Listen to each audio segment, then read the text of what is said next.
What I saw last week and I see today is this parabolic move. Look, Friday's close. I thought it was what we would call phony. I mean, the big rally, please. And I didn't think there was anything to it other than short covering.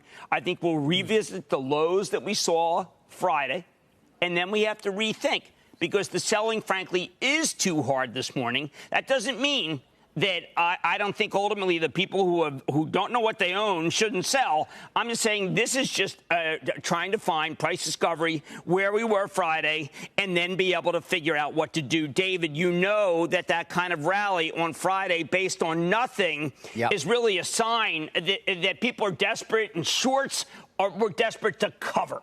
Yeah, and to your point, trying to sort of figure out where there's a real bottom and if there was one or is one. You know, Jim, it's funny because so many people, these stocks were all down on no news. No.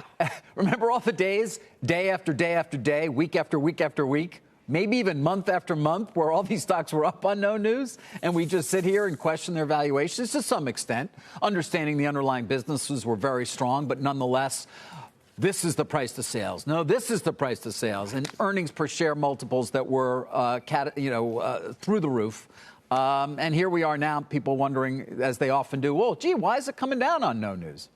Look, I think it's really important. I put together a list. I have this Cramer COVID-19 index of the winners. You're right, David. I mean, are we looking at times earnings? I mean, everything is time sales. Everything.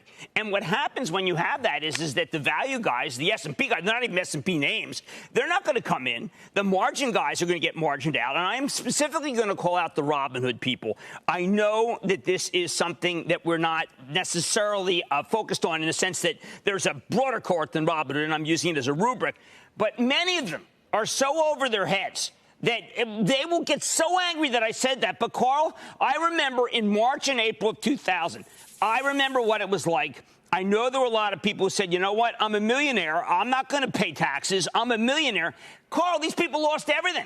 I think it's my job as a guy who follows stocks to say, do you know what the stock is? I read on Twitter this weekend that there were some people who just said, look, you know what? I love XYZ. And when I find out what they do, and it's like, will you cut it out? Don't be so damn proud of knowing nothing.